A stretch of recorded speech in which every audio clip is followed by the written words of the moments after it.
வணக்கம். நான் உங்கள் அன்பான சயின்டிஃபிக் வேதிக் அஸ்ட்ராலஜர் அஸ்ட்ரோ அருண்ஜி பேசுகிறேன். நல்லது நினைப்போம், நல்லதே நடக்கும். இப்போ பார்த்தீங்கன்னா, வரக்கூடிய 2026 ஆங்கில புத்தாண்டு எத்தகைய ஒரு புத்தாண்டாக ஆண்டு பலன்கள் இருக்க போகிறதுங்கிறது, மேஷ ராசிக்கு எப்படி இருக்க போகுதுங்கிறது இந்த வீடியோவில் பார்க்க போகிறோம். எந்த விதத்திலும் மிகைப்படுத்தாமல் உள்ளது உள்ளவாறு எப்படி ஜோதிட சாஸ்திரம் செயல்படுகிறது, எப்படி அந்த ஒளி தத்துவம் நம்மளுடைய கர்மாவை செயல்படுத்தக்கூடிய வாழ்க்கை சம்பவங்களாக உருவடிக்கிறது அப்படிங்கிறத சயின்டிஃபிக்காக பார்க்குறோம். எந்த விதத்துலேயும் பார்த்திங்கன்னா பரிகாரங்கள் அது மாதிரி மூடநம்பிக்கைக்குள்ளே போகாமல் உள்ளது உள்ளவாறு பார்க்குறோம். அதற்கு முன்னாடி நீங்கள் இந்த பொது பலன் எப்படின்னு நீங்கள் தெரிஞ்சுக்கணுன்னா ஒரு 100க்கு ஒரு 50% பொருந்தி தான் வரும். ஏன்னா நம்ம ஆண்டு பலனை எப்படி சொல்கிறோன்னா, ஆண்டுக்கு ஒரு முறை அல்லது 2 ஆண்டுக்கு ஒரு முறை சஞ்சரிக்கக்கூடிய பயிற்சி பெறக்கூடிய ஆண்டு கிரகம் என்று சொல்லப்படுகிற குரு, சனி, ராகு, கேதுவை பொறுத்து ஒரு ராசிக்கும் எது மாதிரி இடத்துல இருக்கிறாங்க பொறுத்து தான் எது மாதிரி கர்மா செயல்படும் அப்படிங்கிறத நம்ம எடுத்துக்கிறோம். இது ஒரு பொதுவான பலன் தான். 100க்கு ஒரு 40-50% தான் பொருந்தி வரும். உங்களுடைய ஜென்ம ஜாதகத்தில் தசாபுக்திகள் எப்படி போய் கொண்டிருக்கிறது, உங்கள் ஜென்ம ஜாதகம் எப்படி இருக்குது, நீங்கள் என்ன லக்னத்தில் பிறந்தீங்க, என்ன கிரகங்களோட அமைப்புகள் என்னங்கிறத வச்சு தான் துல்லியமாக சொல்ல முடியும். பட் இது ஒரு ஓவரால் டெம்ப்ளேட்டாக நீங்கள் எடுத்து இதில் இன்னும் கொஞ்சம் டீட்டெயிலாக உங்களுக்கு வேணும் அப்படின்னா நீங்கள் தனி மனித ஜாதிரம் தான் நீங்கள் கன்சல்டிங் பண்ணணும். இப்போ பொது பலன் எப்படி கொடுக்குறாருங்கிறது மேஷராசிக்கு பார்க்குறோம். இப்போ பாருங்கள், குரு முதல் 5 மாதங்கள் மேஷராசிக்கு 3ஆம் இடத்துலேயே இருந்து ஜூன் முதல் வாரம் 2026 தான் பார்த்தீங்கன்னா 4ஆம் இடத்துக்கு உச்சம் பெறுகிறார். ஸோ நம்ம ஆண்டை 2 விதமாக பிரிச்சுக்கலாம். ஃபஸ்ட்டு 5 months, செகண்ட் 7 months அப்படி நம்ம பிரிச்சுக்கலாம்.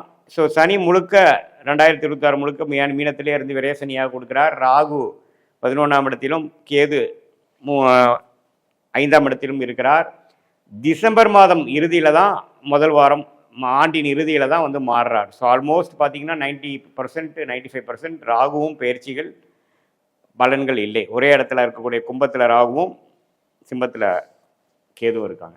ஸோ இந்த மாதிரி ஒரு அமைப்பு மேஷராசிக்கு எப்படி ஒரு அமைப்பு கொடுக்குறாரு அப்படின்னா, ஃபஸ்ட்டு 5 months பாருங்கள், இந்த திருமண தடைகள் அது மாதிரிலாம் இருக்கக்கூடியவங்களுக்கெல்லாம் டக்குன்னு ஏதோ ஒன்று அமையிறது, மங்களமான விஷயங்கள் அமையக்கூடிய அமைப்புகள். இந்த வயது திருமண வயதை எதிர்பார்த்து கொண்டிருக்கக்கூடியவர்கள், காதல் திருமணம் செய்யலான்னு நினைக்கிறவங்க, ஒரு 2 வருஷமாகவே காதல் போய் கொண்டிருக்கிறது, பெற்றோர்களின் சம்மதம் ஒரு பக்கம் நமக்கு சரின்னா அவங்க சரியில்லைங்கிறாங்க, இல்லை பொண்ணு சைடில் ஓகேனா பையன் சைடில் பிரச்சனை பண்ணுறாங்கங்கிற மாதிரி ஓடிக்கொண்டு இருக்கக்கூடிய உறவுகள்லாம் பார்த்தீங்கன்னா, இந்த குருவின் பார்வை 7ஆம் இடத்துல விழும் பொழுது அந்த அமைப்புகள் முதல் ஃபர்ஸ்ட் ஆஃப் மே மாதத்துக்குள்ளே அமைச்சிக்கிறது நல்லது, அமையக்கூடிய வாய்ப்புகள் அதிகம். அது மாதிரி விஷயங்களுக்கு நம்ம சாதகமாக முதல் ஃபர்ஸ்ட் ஆஃப் இருக்குங்க. அதே மாதிரி விரயசனி போயிட்டுருக்கு. என்னதான் வருமானங்கள் இருந்தாலும் செலவுகளும் அதிகமாக போய் கொண்டு இருக்கக்கூடிய ஒரு காலகட்டமாக தான் இருக்குது. அது சுப முதலீடாக செய்கிறீங்களா, சுப செலவுகளாக செய்கிறீங்களா, தேவையற்ற செலவுகளாக செய்கிறீங்களாங்கிறது உங்களுக்கு நடந்து கொண்டு இருக்கக்கூடிய தசாபுக்திகள் பொறுத்து தான் அமைகிறது. பட் எப்படி இருந்தாலும் கையில் பணம் இருக்க போகிறதில்ல, ஏதோ ஒரு செலவுகளும் ஒரு முதலீடுகளும் போய்கொண்டு இருக்கும். அதுதான் விரயசனியோட வேலை. நம்மளை ஒரு பெரிய லெவலில் இன்வெஸ்ட் பண்ண பிளான் பண்ணுவார். ஒரு இருக்கிற பணமெல்லாம் சேர்த்தி கொஞ்சம் கடன் வாங்கி எதுலையோ ஒன்று இன்வெஸ்ட் பண்ணலாமா அப்படிங்கிற மாதிரி அமைப்பெல்லாம் கொடுக்கக்கூடிய ஒரு ஆண்டாக தான் மேஷராசிக்காரர்களுக்கு வருகிறது. அதே மாதிரி ராகு 11ஆம் இடத்தில் இருக்கிறது கொஞ்சம் நல்ல லாபத்தை கொடுக்கும். வெளிநாட்டில் இருக்கிறவங்களுக்கு, வெளிநாடு சம்மந்தப்பட்ட தொழில் பண்ணுறவங்களுக்கு, இம்போர்ட் எக்ஸ்போர்ட் பண்ணுறவங்களுக்கு, அந்நிய மொழி பேசக்கூடியவர்களோட தொடர்பில் இருக்கிறவங்களுக்கு, அந்நிய ப்ராடக்ட்ஸ் பண்ணுறவங்களுக்கு, இது எல்லாத்துக்குமே பார்த்திங்கன்னா ஓரளவுக்கு லாபத்தை கொடுக்கக்கூடிய அமைப்பு குருவின் பார்வை ராகு பெற்று ராகு 11ஆம் இடத்தில் இருக்கிறது கொடுக்க தான் செய்கிறது. ஸோ எல்லாம் ஓவராலாக பார்க்கும் பொழுது மேஷராசிக்கு அற்புதமான பலன்கள். இதில் செகண்ட் ஆஃப் பாருங்கள், ஒரு பயங்கரமான ஒரு ப்ளசன்ட் சர்ப்ரைஸாக வரக்கூடிய அமைப்புகள் உண்டு. ஏன்னா குரு 4ஆம் இடத்துக்கு உச்சம் பெறுகிறார் 12 வருடம் கழித்து. ஸோ 12 வருடங்கள் கழித்து குரு 4ஆம் இடத்துக்கு 10ஆம் இடங்கிற தொழில் ஸ்தானத்தை பார்த்து விரயசனியை செய்து கொண்டிருக்க, விரயசனியாக சஞ்சரித்து கொண்டிருக்கக்கூடிய சனி பகவானை பார்த்து தன்மைப்படுத்தி அவருடைய கோர விரேசனியை தன்மைப்படுத்தி அது ஒரு நல்ல ஒரு அமைப்பாக நல்ல ஒரு விஷயத்துக்காக விரயங்களை செய்வதற்கும் ஒரு முதலீடு செய்வதற்கும் வழிவகுக்கக்கூடிய ஒரு அமைப்பாக குரு பெயர்ச்சி வந்து ஜூன் மாதம் ஆகுது. ஸோ ஒரு ஆண்டின் 2வது பகுதி அருமையாக இருக்குது. தொழில் மேன்மை வரும், வேலையில் நல்ல இம்ப்ரூவ்மெண்ட்டு, ஸ்டேட்டஸ் இம்ப்ரூவ்மெண்ட், தொழிலில் நம்ம ஆர்வம், படிப்படியாக டக்குன்னு எல்லாமே அமைஞ்சிருச்சுன்னு சொல்லுவோம் பார்த்தீங்களா. சும்மா ஒன்று சின்னதாக ஒன்று ஸ்டார்ட் பண்ணேன், அது இப்போ அப்படியே கொஞ்சம் தள்ளிட்டு போயிடுச்சு, நல்லாவே எக்ஸ்பேண்ட் ஆகிட்டேன், நல்லாவே முன்னேறிட்டேன், எப்படி நடந்துன்னே தெரியலைங்கிற மாதிரி ஒரு நல்ல அமைப்பை கொடுக்கக்கூடிய உச்சகுருவின் சஞ்சாரம் 4ஆம் இடத்திலிருந்து அருமையான பாவமாகிய 8, 10, 12 பார்க்கறனால பணம் முதலீடு கிடைக்கும், கடன் வாங்கி தொழில் பண்ணக்கூடிய அமைப்புகளும் உண்டு, அபிவிருத்தி பண்ணக்கூடிய அமைப்புகள் உண்டு, வேலையில் இருக்கிறவங்க ப்ரொமோஷன் ஆகக்கூடியவங்க இருக்காங்க.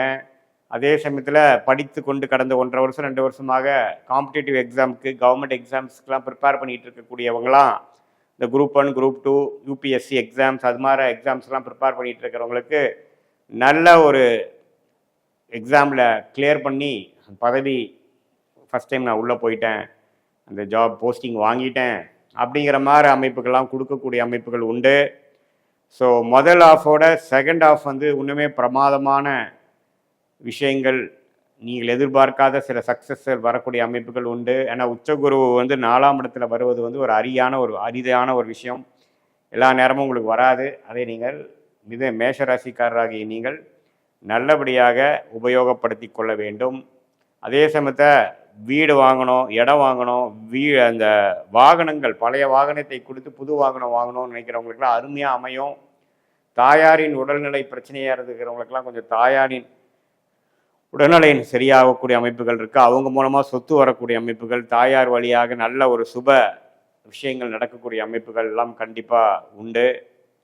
ஸோ உங்களுடைய ஸ்டேட்டஸ் அதிகமாகக்கூடிய அமைப்பு, உங்களுடைய வசதி வாய்ப்புகள் சொத்துக்கள் பெருகக்கூடிய அமைப்பு. இதே சமயத்தில் உறவுகள்லேயும் பார்த்திங்கன்னா பின்னடைவாய் போயிட்டுருக்கிறவங்களெல்லாம் ஓரளவுக்கு சரியாகி பழைய உறவுகள்லாம் கொஞ்சம் ரீகனெக்ட் ஆச்சுங்கிற மாதிரி ஒரு அமைப்பு. ஏன்னா பணம் வந்துட்டாவே உங்களுக்கு பார்த்திங்கன்னா ஓரளவுக்கு எல்லாமே கொஞ்சம் சரியாகுங்கிறது தான் நிதர்சன உண்மை.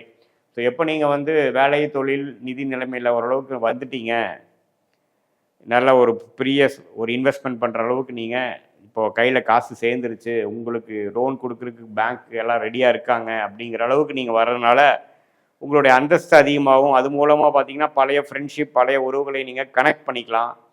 இது மாதிரி எல்லா நல்ல அமைப்புகள் உண்டு.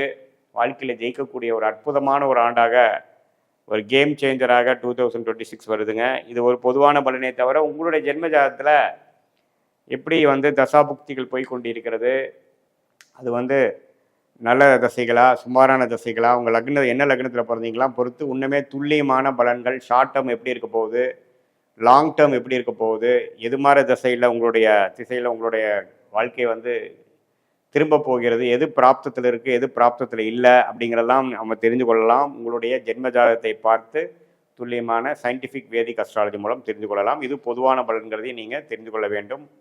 மீண்டும் மற்றொரு காணொலியில் சந்திப்போம். நன்றி, வணக்கம்.